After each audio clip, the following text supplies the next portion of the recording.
Bismillahirrahmanirrahim. Assalamualaikum warahmatullahi wabarakatuh. Halo anak-anak hebat, apa kabar kalian pagi hari ini?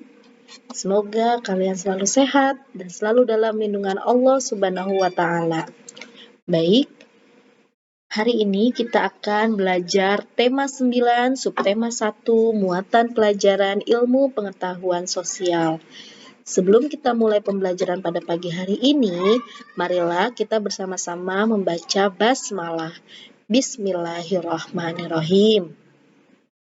Baik, anak-anak hebat, kita mulai ya materi pada tema 9, subtema 1, muatan pelajaran ilmu pengetahuan sosial. Materi yang akan Bu Guru ajarkan adalah lingkungan alam. Ada yang tahu apa sih lingkungan itu? Ya, lingkungan adalah segala sesuatu yang ada di sekitar manusia dan yang mempengaruhi kehidupan manusia. Kehidupan manusia tidak dapat dipisahkan dari lingkungan, baik lingkungan alam maupun lingkungan sosial. Lingkungan berfungsi sebagai penyedia sumber daya alam. Di dalam sumber daya alam tersebut terdapat sumber daya alam energi yang diperlukan untuk menunjang kebutuhan hidup manusia. Nah, itulah pengertian dari lingkungan. Oke, selanjutnya adalah fungsi lingkungan bagi kehidupan manusia. Di sini ada 4 fungsi nih. Yang pertama adalah lingkungan sebagai tempat mencari makan. Fungsi yang kedua yaitu lingkungan sebagai tempat beraktivitas.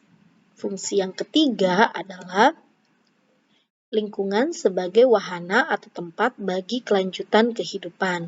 Dan yang keempat adalah lingkungan sebagai tempat tinggal. Nah, inilah fungsi lingkungan bagi kehidupan manusia. Aktivitas manusia bergantung pada tersedianya sumber daya alam. Sumber daya alam atau SDA adalah segala sesuatu yang berasal dari alam dan dimanfaatkan untuk memenuhi kebutuhan manusia. Sumber daya alam dikelompokkan menjadi 2, yaitu berdasarkan lokasi sumbernya dan sifatnya. Menurut lokasinya, sumber daya alam dikelompokkan lagi nih menjadi 2, yaitu sumber daya alam darat dan sumber daya alam perairan. Sedangkan berdasarkan sifatnya, sumber daya alam dikelompokkan menjadi sumber daya alam yang dapat diperbarui dan sumber daya alam yang tidak dapat diperbaharui. Pengaruh kondisi geografis terhadap kehidupan manusia. Indonesia memiliki potensi alam yang mendukung untuk melakukan kegiatan ekonomi. Salah satunya adalah kondisi geografis. Kondisi geografis adalah keadaan suatu wilayah yang terlihat dari letak, cuaca, iklim, jenis tanah, luas bentuk wilayah tersebut. Kegiatan ekonomi masyarakat sangat bergantung pada sumber daya alam yang dimiliki oleh daerahnya. Kegiatan ekonomi masyarakat yang bergantung pada sumber daya alam. Yang pertama, masyarakat daerah pantai. Pantai adalah batas pertemuan antara daratan dan lautan. Kegiatan ekonomi masyarakat di sekitar pantai yang terutama adalah nelayan. Namun, karena pemandangan di daerah pantai sangat indah, maka berkembanglah sektor pariwisata. Adanya pertokoan, penginapan, hotel, serta jasa pemandu wisata dan penyewaan alat-alat menyelam menjadi usaha ekonomi bagi masyarakat di pesisir pantai. Oke, selanjutnya masyarakat daerah laut. Indonesia memiliki potensi perikanan laut yang sangat besar. Hal itu yang menyebabkan sebagai besar wilayah Indonesia adalah lautan. Laut memiliki banyak potensi yang bisa kita manfaatkan, misalnya ikan, mutiara, kerang, kepiting, dan lainnya. Selain itu, laut juga digunakan untuk pengeboran sumber energi minyak bumi.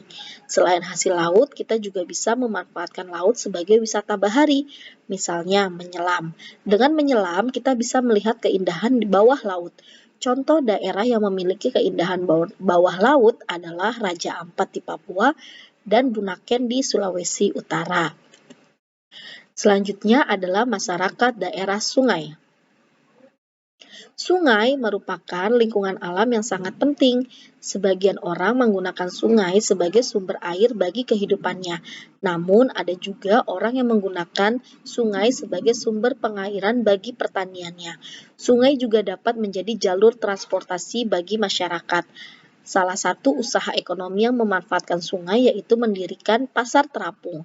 Pasar ini bisa kalian temukan di Sungai Barito, Banjarmasin, Kalimantan Selatan. Semua usaha jual beli dilakukan di atas perahu karena keunikannya pasar itu juga menjadi objek wisata. Selanjutnya adalah dataran tinggi. Dataran tinggi merupakan wilayah datar yang memiliki ketinggian lebih dari 400 meter di atas permukaan laut. Daerah dataran tinggi ini baik untuk menanam sayuran dan buah-buahan. Selain itu, dataran tinggi juga cocok untuk daerah wisata karena daerah dataran tinggi memiliki udara yang bersih, sejuk, dan segar. Selain itu, pemandangan di dataran tinggi sangatlah indah. Selanjutnya, masyarakat dataran rendah. Dataran rendah merupakan wilayah datar yang memiliki ketinggian antara 0 sampai 200 meter di atas permukaan laut. Dataran rendah dimanfaatkan sebagai lahan pertanian, perkebunan, peternakan, dan industri. Nah, itulah materi kita pada pagi hari ini. Semoga apa yang Bu Guru sampaikan bermanfaat untuk kalian semua. Baik, anak-anak hebat, terima kasih kalian sudah menyimak video pembelajaran hari ini sampai dengan selesai. Bu Guru akhiri, Assalamualaikum warahmatullahi wabarakatuh.